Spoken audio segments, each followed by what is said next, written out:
Сонсогч та бүхэнд энэ өдрийн мэндийг хүргэе. Amis Time podcast-ийн зэрэгэлдээ ертөнцийн шин дугаар ороход бэлэн боллоо. За манайхны хамгийн их хүссэн хүлээдэг бөө удганы түүхийг хүргэе.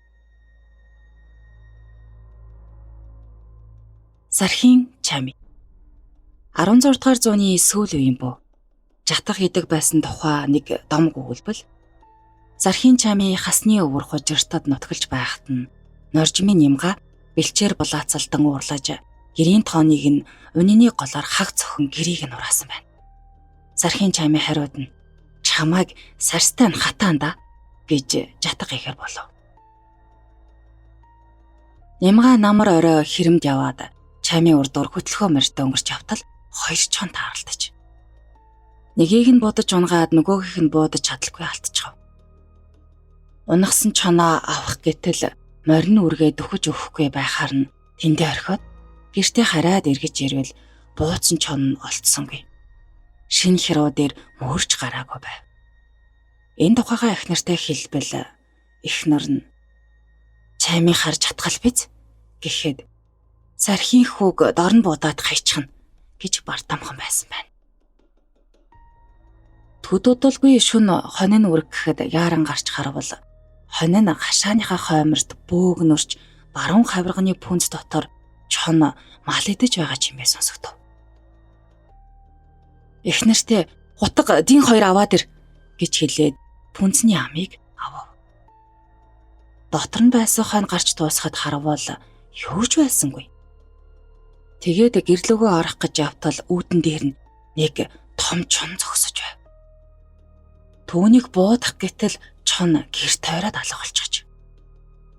Гэртээ оронгуутаал орноосоо босож чадалгүй хүн дээр өвчлсөн байна. Нэг өдөр Сархийн чами ярьж цай аваад гэртээ харив. Харж ирээд эхнэртэй хэлж байна. Норжими хөө ясарс болсон юм байна. Өнөөш нь бодийг нь хөтлөхөөс биш гэж хэлээд бөөс юм гэдэг. Харин үнэхээр маргааш нь нямга өөд болсон байна.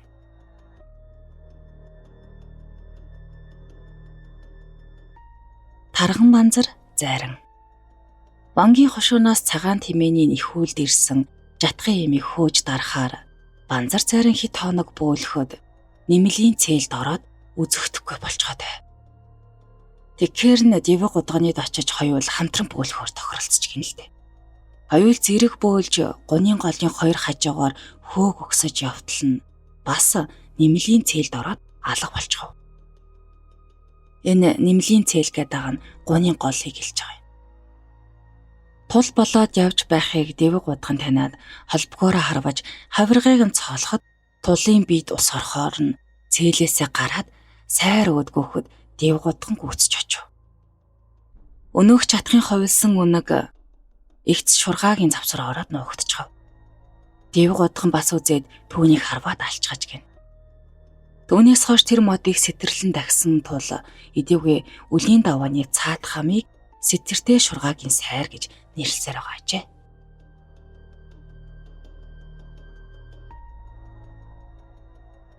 Хурай удган оглог шивлэгт нутгалж байсан ганц хүүтэй. Тэр нь одоо Оросын албаны улсын Туваа улсад эссэн мэнд бий.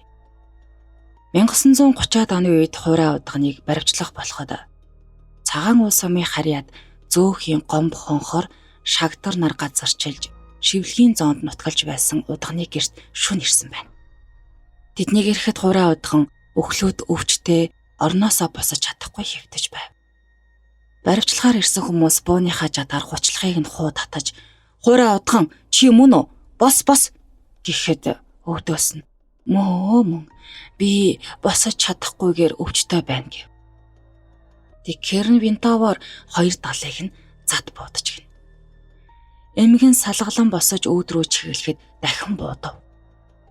Гуйвж очоод дотгоноосоо зууралдаж байхад нь дахин нэг удаа буудаж тэрээр гэрээс мөлхөж гараад гэрээ түшийн өндөж ирээд "Хүүхдүүд минь та нарт хэлэх хідэн үг байна" гэтэл нь өөдөөс нь дахин буундуу тасгив.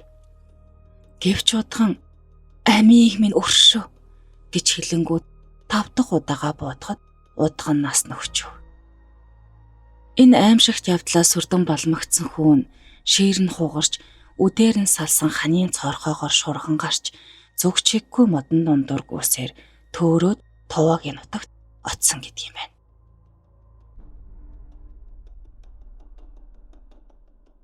Мангаа зайран харганы цагаан бэлчээр залуу хавьд нутгалж байсан. 100 малаа төхөнд оруулахаар охин хүү хоёр нь бурганы нуур орж малаа хужирлаж авахдаа сувай Монгол өхрөө алдаад ирчихэлтэй. Энэ тухай эцэгтэй хэлэхэд нь тоомсорлохгүй байж хагаад тэр шөнө нь бөөлж увдас төрхөрч илгээсэн байна. Намар нь ухаан ногоон дээлтэй цагаан хурган малгайтай хөтлөхөө морьтой нэг хүн мангаа зайран гэд ирсэн нь Дэлдэн минь байв. Дэлдэн миндийг гадаа ирж буйхад мангаагийнх нохоогоо хорж өгсөнгүй. Гэрт ороод миндийн мэдлцгээс цааш уугч сольсонгүй. Орондоо орж гучаад хэвтэж байв. Уучлахныхаа сэжүүр сөхөж хаяа харан дуурахгүй 2 хоног. Тэр зун Дэлдэн миндийн мал хөрөнгө ихэд сүйдэж гай гарц өвчин бишгүй тохиолдсон болохоор мангаа зайрангийн онготыг цагаалахаар хонины мах эдээ цагаа зэрэг хэрэгтэй юмс хөтлөхөн баринда ачиж ирсэн байв. Дэлдэн минд хэлсэн нь танаа Монголын соваа үнийг Монголын шар буруу зүвгийн номхон цагаан морь энэ 2 сонгодгоор түлээ. Та өвдөс сонготоо буулгаж хурааж авна уу гэж хэж дахин говь. Хариуд нь мангаа буу хэлсэн нь чи миний онготыг өөрөө буулж хурааж авчир. Миний би муу хэцүү. Нохтоо төрхраад цуглуулж авч чадахгүй болсон хүн дээ би гэв. Тэгэхээр нь Дэлдэн минь 2 хоног дараалан бөөлөөд танаа онготыг би хурааж чадахгүй юм байна. Та өөрөө аргалаад надаас салгаж өг гэж дахин гуйхт нь мангаа зайран за яах вэ буцтаа гэж хариулсан байна. Мангаа зайран Дэлдэн миндийн буцсны шөнө бөөлж эд шидийнхээ юмыг цүмийг нь хурааж авсан гэдэг. Тэр энэ дэр гараад байгаа Дэлдэн минд ч гэсэн өөрөө ахтар мундаг онготой зайраг хүн байсан гэдгийг өмнө нас ярьж өгч гисэн тийм ээ.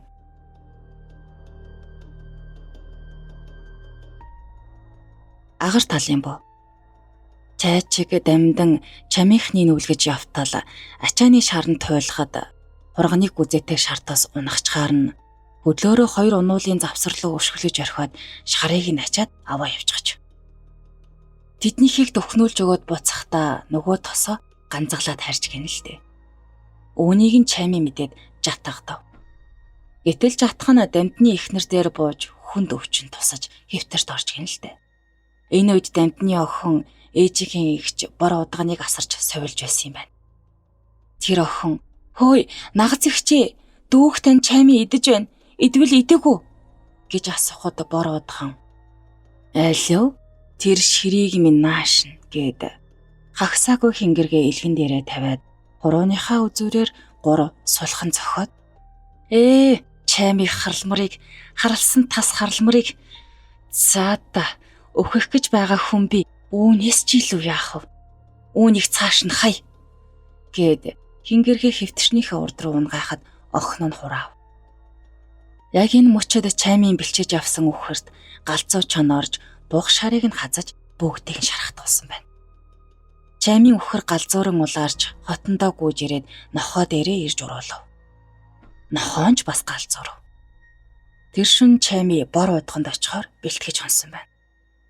Өглөөгөр шар нохоо чайминд гүйж орж ирэхэд чайми ихчгүй дээшээ суухтий гэд олбог тавьж өгөв.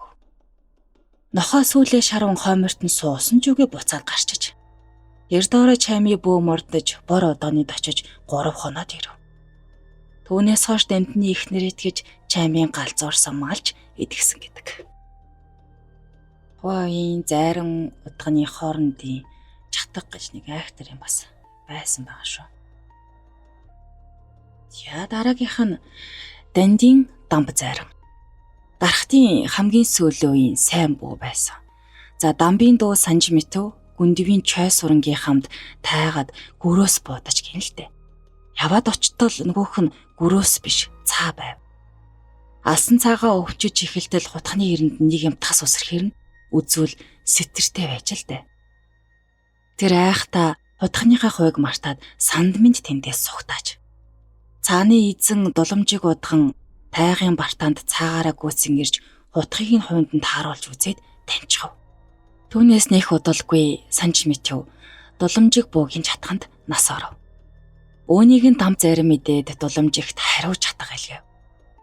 Дамб зарингийн жатхыг дуламжийг буу цагаатгаад эргүүлж дамбыг чатгахдагт нь хонхноор нь дамбын цээжинд орчхож лтэй. Дамб бөөлж хонхноороо гаргахын тулд буудуулах болов.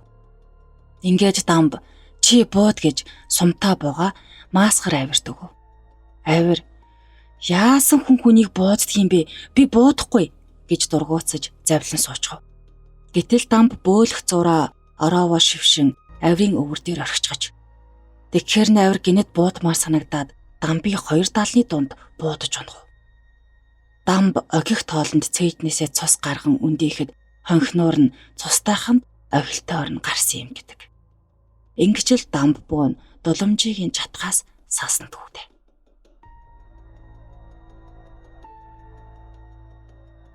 Халахын хэшиг зарин. Завхан аймгийн Завхан мандал сумын нутагт 1930-аад оны үед амьдарч байсан хэшиг зарин намрын дунд сард буюу 8 сарын 22-ны намрын дахилгаараа Завхан мандал толгойг тахидаг байж. Онгодоо орсон үедээ маш жижигхэн болж хингэрэг дотроо багтан ордог тэр толгойг 3 та эргэлтэнд тойрч бөөлдөг байж гин. Мөн тамхины дайлангаа авч тэнгэрч чулуутахад нар хаагдаж байсан хэмээн хуваачилдаг бахнэ.